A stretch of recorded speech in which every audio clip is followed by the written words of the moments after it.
नमस्ते और स्वागत है आप लोग का एक नई वीडियो में। आज की वीडियो बहुत इंपॉर्टेंट है क्योंकि मुझे रोज़ कोई ना कोई ये पूछता रहता है, भाई सप्लीमेंट सप्लीमेंट सप्लीमेंट मैं कौन सा सप्लीमेंट लेता हूँ, बल्किंग में कौन सा सप्लीमेंट लेना चाहिए, कटिंग में कौन सा सप्लीमेंट लेना चाहिए, मसल बिल्ड करने के लिए कौन सा सप्लीमेंट लेना चाहिए।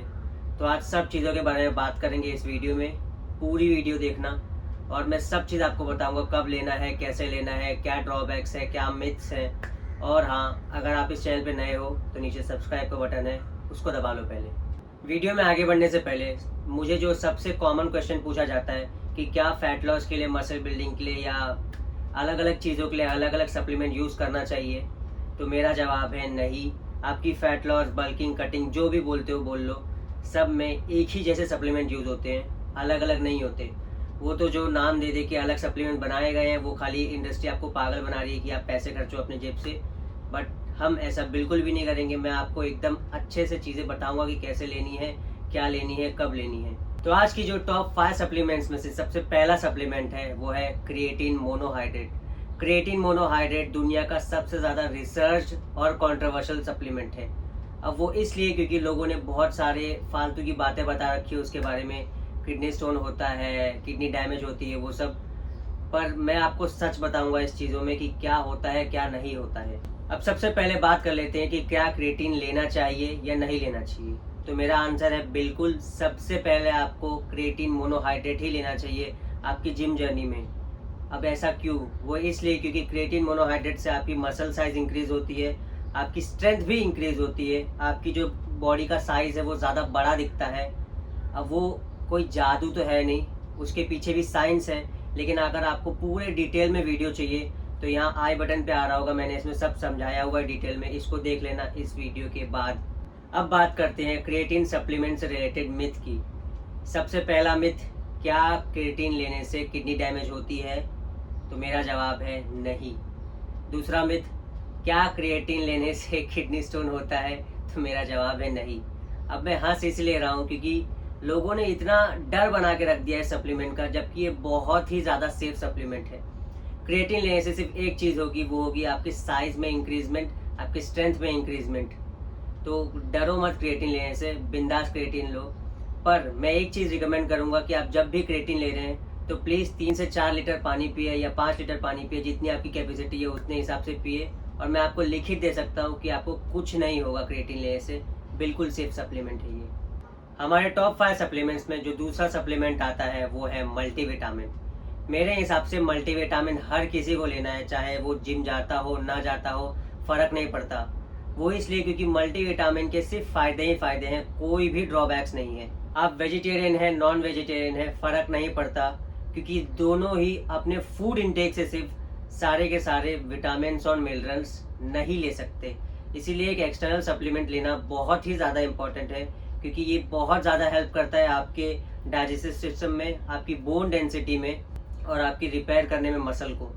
इसीलिए मैं रिकमेंड करूँगा आपको जिंगावीटा का मल्टीविटामिन प्लस ओमेगा 3। इसकी जो दो सबसे अच्छी बात मुझे ये लगती है कि ये बहुत ही ज़्यादा अफोर्डेबल है, क्योंकि मैं एक स्टूडेंट हूँ, शायद आप लोग भी एक स्टूडेंट होंगे। हमारे लिए बहुत मुश्किल हो जाता है हर सप्लीमेंट अफोर्ड करना, इसीलिए मुझे ये बहुत अच्छे लगते हैं क्योंकि ये बजट फ्रेंडली है। और जो दूसरी सबसे अच्छी बात है कि इसमें पहले से ही ओमेगा 3 है, तो आपको नया सप्लीमेंट लेने की ज़रूरत नहीं है ओमेगा 3 के लिए। तो अब बात करते हैं कितनी टैबलेट्स लेनी चाहिए और कब लेने चाहिए। तो इसका जवाब है, आपको पूरे दिन में सिर्फ एक ही टैबलेट लेनी है, और कब लेनी चाहिए वो आपके ऊपर है, क्योंकि कभी भी लो, फ़र्क नहीं पड़ता उतना, टू बी ऑनेस्ट। पर अगर मेरी रिकमेंडेशन से जा रहे हो तो मेरे ख्याल से आपको सुबह में लेना चाहिए, ब्रेकफास्ट के बाद। क्योंकि बाकी कब आप भूल जाओ लेना वो आपके ऊपर है, क्योंकि मैं भी ऐसे कभी कभार बहुत ज़्यादा भूल जाता हूँ लेना, इसीलिए मैं सुबह ही ले लेता हूँ।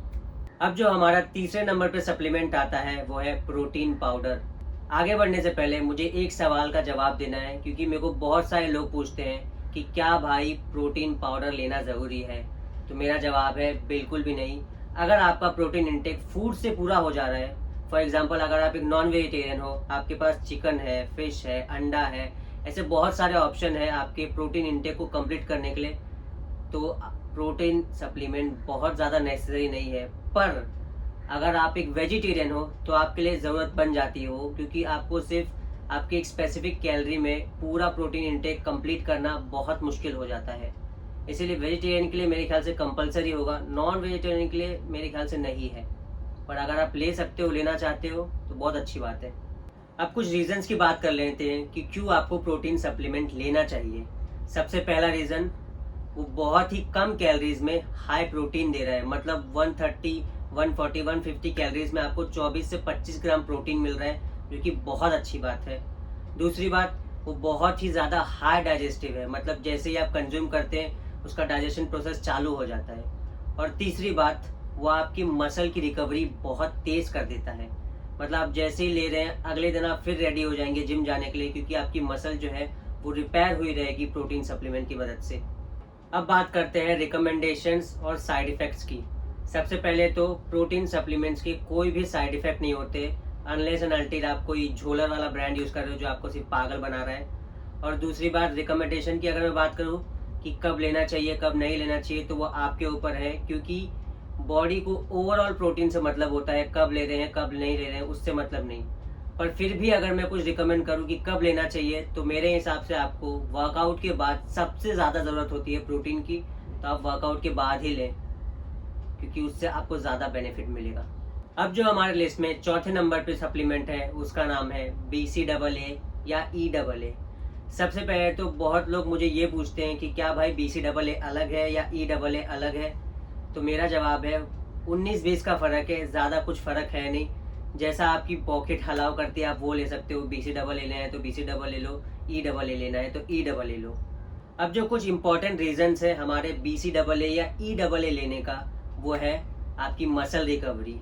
वो आपके प्रोटीन सिंथेसिस को प्रमोट करता है, आपकी बॉडी की फटीगनेस, सोरनेस को कम करता है, और टेस्ट अच्छा होता है। ये भी एक पॉइंट है मेरे हिसाब से। तो इसीलिए आपको, अगर आपके पास पैसा है, अगर नहीं है तो कोई बात नहीं, लेकिन अगर पैसा है तो BCAA या EAA में एक बार इंट्रोड्यूस करके देखो, बॉडी में बहुत अच्छा रिजल्ट मिलेगा।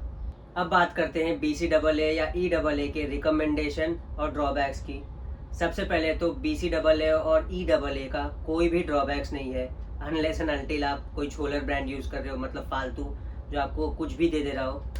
तो अगर ऐसा ले रहे हो तो प्लीज़ मत लेना, कोई अच्छी ब्रांड से ही लेना। मसल ब्लेज हो गया, फिर एज इट इज़ हो गया, ऐसे बहुत सारे हैं, उससे ले सकते हो। और अब बात करते हैं रिकमेंडेशन की, कब लेना चाहिए। तो आप कभी भी लो, उतना फ़र्क नहीं पड़ता। बट अगर मेरे रिकमेंडेशन के हिसाब से जा रहे हो तो ड्यूरिंग वर्कआउट लो, बहुत अच्छा रिजल्ट मिलेगा। अब जो हमारा लास्ट और फाइनल सप्लीमेंट है वो है प्री वर्कआउट। मुझे ये नहीं समझ में आता कि जितने भी लोगों ने इस टॉपिक पे वीडियो बनाई है वो पता नहीं प्री वर्कआउट को इंक्लूड क्यों नहीं करते। मेरे हिसाब से प्री वर्कआउट बहुत ही अच्छी चीज़ है। अब ऐसा क्यों, उसका भी रीज़न मैं दूंगा अभी। प्री वर्कआउट लेने के दो मेन रीज़न पता है क्या है। सबसे पहला तो वो आपको कैफीन देता है, मतलब आपका फोकस लेवल अच्छा करेगा। और दूसरा है हाई एनर्जी, मतलब आप एक रैप आपके नॉर्मल रैप रेंज से एक्स्ट्रा मार पाएंगे। अगर आप ये समझ लीजिए कि अगर आप हर किसी सेट में एक रैप एक्स्ट्रा मारेंगे तो आपका कितना मसल गेन हो सकता है, जो कि इनडायरेक्टली बहुत अच्छी बात है आपके मसल लेवल इंक्रीज करने में बॉडी का। इसीलिए मैं बोलता हूँ कि प्री वर्कआउट लेना चाहिए। अब आगे बात करते हैं प्री वर्कआउट के साइड इफ़ेक्ट और रिकमेंडेशन की। तो मेरे हिसाब से तो प्री वर्कआउट का एक ही साइड इफ़ेक्ट है, वो है आपकी स्लीप। मेरा मतलब है कि अगर आप रात में सप्लीमेंट को ले रहे हैं तो आपकी नींद उड़ सकती है, क्योंकि मैंने भी एक बार लिया था, बहुत ही बेकार नींद आई थी, मतलब उठ रहा था, जाग रहा था। और जो रिकमेंडेशन है वो तो इस सवाल में ही था कि आपको प्री वर्कआउट से पहले लेना है। तो यही थी आज की वीडियो की 5 टॉप सप्लीमेंट्स जो आपको लेना चाहिए, चाहे आप मसल गेन कर रहे हो या फैट लॉस कर रहे हो, उससे उतना फ़र्क नहीं पड़ता।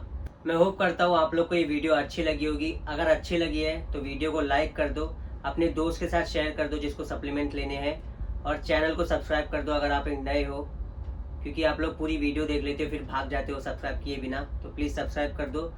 और अगर आपको कोई भी सवाल है, फिटनेस रिलेटेड, डाइट चाहिए या कुछ भी चाहिए, तो मेरा इंस्टाग्राम यहाँ पे आ रहा है, यहाँ पे मुझे DM कर दो, मैं आपको 101% रिप्लाई दूंगा ही दूंगा।